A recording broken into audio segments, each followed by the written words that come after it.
राधे कृष्ण दोस्तों, मैं एस्ट्रोलॉजर आशु त्यागी आज आपके समक्ष गणेश चतुर्थी की बहुत बहुत शुभकामनाएं देने आई। गणेश चतुर्थी की सभी को ज्योतिष आचार्य आशु त्यागी की तरफ से बहुत बहुत शुभकामनाएं। कैसे हैं आप? आज मैं गणेश जी के विषय में कुछ जरूरी जानकारी आपको देने आई हूँ। पहले मैं आपका स्वागत करती हूँ अपने YouTube चैनल ऑनलाइन वैदिक एस्ट्रोलॉजर आशु त्यागी के YouTube चैनल में। आप लोगों का स्वागत। कैसे हैं आप? मैं प्रार्थना करती हूँ माता राधा और भगवान श्री कृष्ण से कि आप पर भगवान श्री कृष्ण और माता राधा की कृपा बनी रहे हमेशा, और आप अपने जीवन में जो भी चाहे, जो भी आपकी विश हो, वो सब भगवान श्री कृष्ण और माता राधा के आशीर्वाद से संपन्न होता रहे। तो आगे बढ़ते हैं हम इस विषय पे। गणेश जी, जैसे हम नाम से ही उनकी पूरी आकृति हमारे सामने आ जाती है। गणेश जो प्रतिबिंब है, मोटा पेट और गज का मुख, उनकी सूंड लंबी सी और मूसक उनकी सवारी।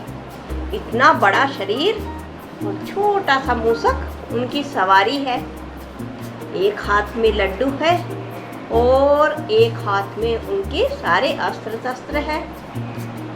शांत है, एक दंत है। क्या आप जानते हैं इस विषय में कुछ जानकारी?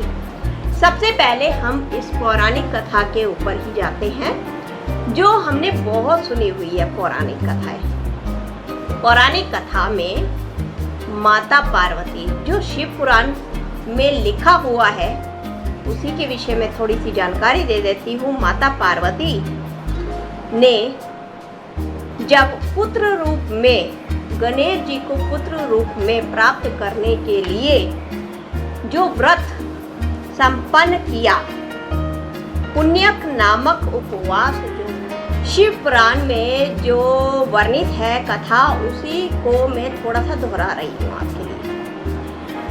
माता पार्वती ने भगवान श्री गणेश को अपने जो उन्होंने उपटन लगाया हुआ था पूरे शरीर पे, उस उपटन के द्वारा उनको बनाया है। पूरा उनकी पूरी मूर्ति बनाई और उसमें फिर जान फूंक दी। उससे पहले उन्होंने कड़ा उपवास किया था, जिससे कारण से वो गणेश भगवान को अपने पुत्र रूप में प्राप्त कर दी। गणेश भगवान जी का जो जन्म हुआ था, सुनेरों के मोहसासुर असुर का वध करने के लिए हुआ था।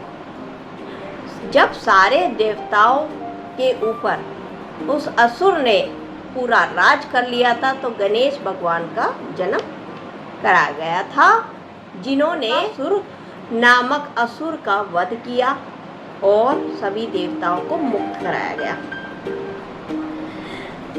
इन्हें लंबे पेट, बड़ा पेट इसलिए कहा जाता है क्योंकि ये लंबोदर इसी महिषासुर, जो असुर का जो वध किया गया था, उसी के कारण, क्योंकि उनको जब क्षमा याचना उन्होंने मांगी असुर ने, तो उन्होंने क्षमा करने के बाद में यही कहा कि मैं तुम पर विश्वास नहीं कर सकता हूँ कि कहीं तुम दोबारा से ये गलती दोबारा से ना दोहराओ। इसलिए उन्होंने उनको अपने पेट में धारण कर लिया और इनका लंबोदर नाम पड़ गया, मोटा पेट। क्योंकि ये हर विघ्न को, हर समस्या को, लंबी से लंबी समस्या को धारण कर लेते हैं, माफ करने की प्रवृत्ति। यदि समस्या देने की प्रवृत्ति, गुस्सा क्रोध करने की प्रवृत्ति इनके पास है, तो माफ करने की प्रवृत्ति भी इंसान के पास में होनी चाहिए। इस चीज से क्यों कहा जाता है इनको एक दंत? कैसे नाम पड़ा? महाभारत जब महाभारत लिखी जा रही थी, वेद व्यास जी जब कह रहे थे महाभारत लिखने के लिए उन्हें एक ऐसा शख्स चाहिए था जो तीव्र बुद्धि से भी तीव्र हो और लिखने में भी बहुत तीव्र हो, जल्दी से लिखे, वो बोलते जाए। उनकी ये शर्त थी कि जो भी लिखेगा वो जल्दी लिखेगा और हर एक श्लोक को समझ के लिखेगा और वेद व्यास जी बीच में कहीं पर भी रुकेंगे नहीं। और ये कार्य कौन कर सकता था? ये कार्य केवल हमारे प्रिय गणेश जी ही कर सकते। उन्होंने बीड़ा उठाया, मैं ये कार्य करूंगा, महाभारत लिखनी आरंभ करी। लेकिन देखिए अब इनका जो बताते हैं विघ्नहर्ता किस तरह से है। विघ्नहर्ता बीच में ही विघ्न तो भगवान के जीवन में भी आती है, बीच में ही उनकी कलम उनका साथ छोड़ देती है। बीच में ना रुकते हुए भगवान गणेश जी ने अपना दांत तोड़ा और उसी से पूरा महाभारत लिखना शुरू कर दिया। तो यहाँ पे उन्होंने समस्या का समाधान ढूंढा, बहुत जल्दी से समस्या आई, समाधान ढूंढा और उसका निवारण भी कर दिया। ये विघ्नहर्ता, वो हमें समस्या को निवारण करने की सद्बुद्धि देते हैं भगवान गणेश। इस प्रकार से जब वेद व्यास जी ने पूरी महाभारत अपनी वाणी से कह दी और बाद में जब देखा कि भगवान गणेश जी अपने एक दांत से लिख रहे हैं वो पूरी महाभारत, तो उनका नाम एक दंत के नाम से उन्होंने अख्यात उनको आशीर्वाद दिया कि आपका एक दंत नाम कहलाएगा, यानी कि हर विघ्नों के दूर करने वाले विघ्नहर्ता कहलाएंगे आप। दूसरी ओर हम चलते हैं, भगवान गणेश का जो मस्तक, जो उनका पूरा मुख है वो गज का मुख है। गज का ही मुख क्यों रखा गया? सिंह का भी रख सकते थे और भी किसी और जानवर या मनुष्य का भी रखा जा सकता था, लेकिन ये जो गज मुख था ये और किसी का नहीं, ये ऐरावत हाथी का ही मुख था। गज को सबसे ज्यादा बुद्धिमान और सबसे ज्यादा शांति प्रिय और मोह वाला जानवर माना जाता है, पशु माना जाता है, जिसमें इतनी बुद्धि होती है कि कई वर्ष मनुष्य से कई गुना ज्यादा बुद्धि उसके अंदर, गज के अंदर होती है। कई वर्षों तक वो कई चीजों को याद रख सकता है और शांत भी रह सकता है, लेकिन जब उसको क्रोध आता है तो जंगल उखाड़ देता है। इसी प्रकार भगवान हमारे गणेश ऐरावत हाथी, इंद्र के ऐरावत हाथी का मुख उनको दिया गया, जिसके कारण से उनमें बहुत सी सिद्धियां आ चुकी पहले ही। उनकी जो लंबी सूंड, इतनी लंबी सूंड किस चीज का प्रतीक है? उनकी लंबी सूंड दूर दूर तक पहुंचकर जो समस्या की गहराई तक जाकर उसको सूंघ लेती है और उसके हल को जान लेती है। उस गहराई के लिए सूंड का प्रतीक माना गया है। हर समस्या को सूंघ लेना, जान लेना, पहले से ही सतर्क हो जाना, ये क्वालिटी है। उसके पश्चात में हम आगे बढ़ते हैं। भगवान गणेश जी का जो परिवार है, परिवार के विषय में थोड़ा सी जानकारी ले लेते हैं। भगवान जो गणेश जी हैं उनके माता पिता तो आप जानते ही हैं, भगवान भोलेनाथ और माता पार्वती। उसके बाद में जो उनका जन्म हुआ था भाद्रपद के शुक्ल पक्ष में चतुर्थी तिथि दोपहर के 12 बजे उनका जन्म हुआ था। इस समय पार्वती माता ने उनमें प्राण फूके थे। उनके बाद में उनकी जो पत्नी रिद्धि और सिद्धि रिद्धि सिद्धि दो उनकी पत्नियां मानी गई। रिद्धि का मतलब क्या है? रिद्धि का अर्थ होता है बुद्धि, बुद्धिमान, शुभता होना, आकर्षित होना, किसी चीज की तरफ आकर्षित होना। जब हम पैसे की तरफ है, फेम की तरफ है आकर्षित होंगे, तभी तो हम मेहनत करेंगे। रिद्धि का अर्थ ये माना गया है, रिद्धि होना, बढ़ना किसी चीज की तरफ। सिद्धि, सिद्धि प्राप्ति करना। जब हम आकर्षित होंगे किसी मंत्र की तरफ, किसी सिद्धि की तरफ, किसी तपस्या की तरफ, तभी तो सिद्धि प्राप्त होगी हमें। तो ये इनकी दोनों पत्नियों के नाम का अर्थ है, रिद्धि और सिद्धि। किसी कार्य में कुशलता प्राप्त करना, सिद्धि। जब हमें लगन लगेगी तभी तो हम कुशलता प्राप्त करेंगे। अब उसके बाद में हमें क्या प्राप्त होगा? शुभ लाभ। जब रिद्धि मिल गई, सिद्धि मिल गई, सफलता मिल गई, तो हमारे जीवन में शुभ हुआ, हाँ, और लाभ प्राप्त होने लगे, ज्यादा से ज्यादा लाभ प्राप्त होने लगे। स्वास्थ्य के दोनों अलग अलग रेखाओं को गणपति जी की पत्नी रिद्धि और सिद्धि मानते हैं। आपने देखा होगा, और पूर्ण स्वास्थ्य तभी माना जाता है शुभ लाभ लिखने के पश्चात, जब शुभ और लाभ दोनों तरफ लिखा जाता है। ब्रह्मा जी की पुत्री रिद्धि और सिद्धि दोनों ब्रह्मा जी की पुत्री कहलाती है। बुद्धि, ब्रह्मा जी बुद्धि के ज्ञाता है, देवता है। बुद्धि में जब आकर्षण आएगा, इच्छा जागृत होगी, तभी तो हम उस कार्य को करेंगे और सफलता प्राप्त करेंगे, शुभ होगा हमारे जीवन में और लाभ प्राप्त होगा। देखा कितना ही सिद्धकारी परिवार, यानी कि कुछ ना कुछ अर्थ परिवार से जुड़ा हुआ है इनके, अगर आप गहराई तक जाए।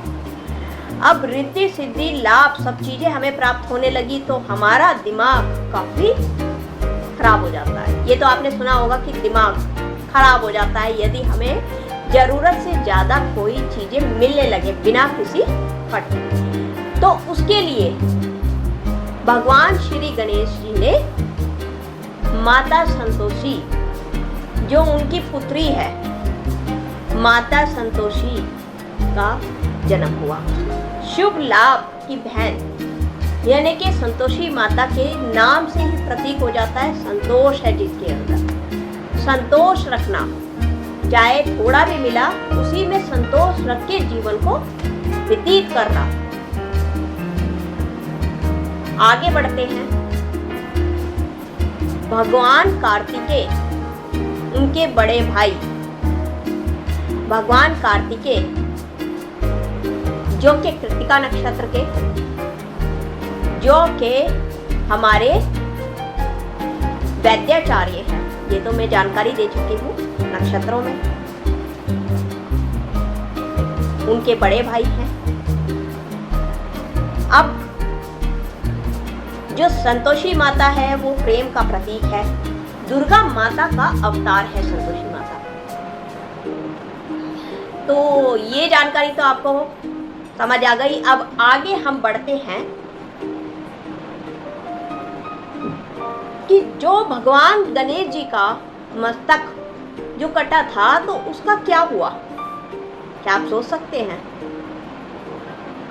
अभी तक वो मस्तक रखा हुआ है। उत्तराखंड के पिथौरागढ़ के गंगोलीहाट से 14 किलोमीटर दूर स्थित एक पाताल भुवनेश्वर नाम की गुफा है, जिसके अंदर इनका मस्तक रखा हुआ है, जिसकी रक्षा सभी देवता करते हैं। और वहाँ पर यदि कोई जाता है तो वो वापस नहीं आ पाता, ये धारणा है। और कई लोगों ने कोशिश भी करी है, वो वापस नहीं आ पाए। मूषक उनके वाहन क्यों हैं? मूषक फुर्तीले हैं। हर समय किसी ना किसी कार्य में लगे रहते हैं, वो कभी बैठते नहीं हैं, रात दिन। और इतने चौकन्ने होते हैं कि अगर आपकी जरा सी आहट सुनते हैं और वो एकदम से गायब हो जाते हैं। चतुर चालाक। इस कला के कारण, इस बुद्धिमती के कारण मूसक उनकी वाहन है। पहले ही उनको पूरी जानकारी प्राप्त हो जाती है किसी भी छोटी चीज की, और वहां से उनका बचाव हो जाता है। इसलिए उन्होंने मूसक को वाहन बनाया अपना। आगे बढ़ते हैं कि इन्होंने जो इनको मोदक क्यों पसंद है। क्या आप सोच सकते हैं कि भगवान गणेश को मोदक का ही भोग क्यों लगाया जाता है? इसके पीछे भी एक कथा है। जब समुद्र का मंथन हुआ तो उस मंथन में से एक बड़ा सा मोदक भी निकला था, जिसे खाने से बुद्धि और बल दोनों ही बहुत ही ज्यादा बढ़ने वाले। तो सारे देवताओं ने सोचा कि इसे हम पार्वती माता को भेंट में दे देते। सारे देवता भेंट के लिए पार्वती माता के पास गए और उन्होंने वो भेंट रूप में प्रदान कर दिया कि आप इनको जिनको भी देंगे खाने के लिए, उनके अंदर ये गुण आ जाएंगे। तो माता पार्वती ने सोचा कि इन दोनों बच्चों को मैं आधा आधा बांट देती हूँ। अब आपको पता है कि बच्चों की आदत नहीं होती कि जो उनकी मनपसंद चीज है उसको जरा सा भी वो शेयर करें किसी से भी। ये तो आप जानकारी सकते हैं। तो भगवान गणेश और कार्तिक के भगवान में एक कंपटीशन कराया गया कि ठीक है, इस पूरी पृथ्वी का जो सबसे पहले चक्कर लगा लेगा उसको ये मोदक खाने को मिलेगा। तो भगवान गणेश तो बड़े चतुर थे, कार्तिकेय के मुकाबले दिमाग से बहुत तेज थे वे, चतुर चालाक। उन्होंने क्या किया, जो विश्व को, पूरे विश्व को रचने वाले भगवान शिव और माता पार्वती की परिक्रमा करी और उनके चरणों को छुआ। और भगवान कार्तिकेय पूरे विश्व का, पूरे ब्रह्मांड का चक्कर लगा रहे हैं, उनको तो काफी समय लगेगा। तो ये मोदक भगवान गणेश को भेंट किया गया खाने के लिए, और तब से ही मोदक का प्रसाद रूप में भगवान गणेश को अर्पित किया जाता है। 21 मोदकों का प्रसाद भगवान गणेश को चढ़ाया जाता है। 21 मोदक।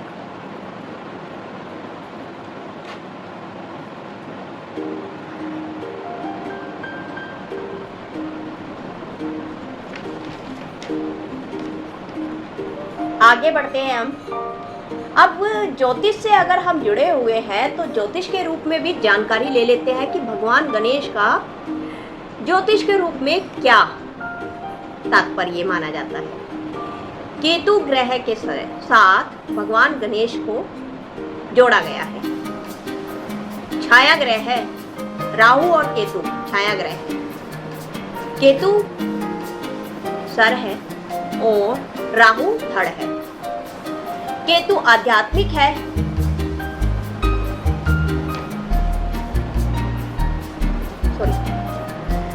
केतु धड़ है, राहु धड़। केतु आध्यात्मिक है और राहु सांसारिक है। केतु जड़ बुद्धि ज्ञान का ज्ञाता है। केतु जो है, केतु की जड़ें जैसे जड़ फैलती है उसी प्रकार से केतु का ज्ञान भी जड़ से फैलता है। वो किसी भी ज्ञान को प्राप्त करने के लिए अपनी बुद्धि की, अपनी सूक्ष्म बुद्धि की गहराई से भी गहराई तक जा सकता है यदि किसी के केतु बहुत अच्छा बैठा हो। इसी प्रकार से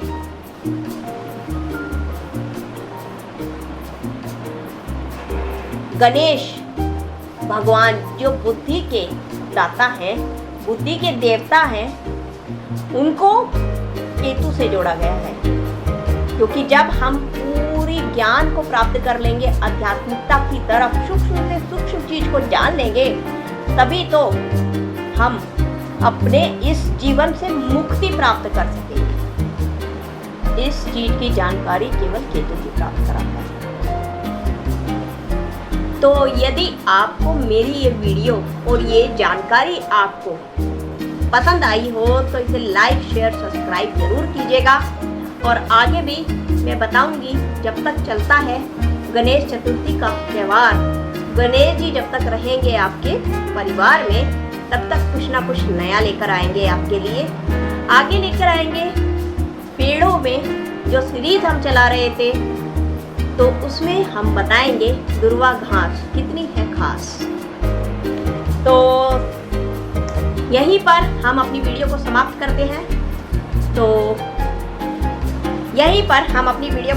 करते हैं। आगे फिर से मिलेंगे आपसे जल्द ही। तब तक के लिए राधे राधे।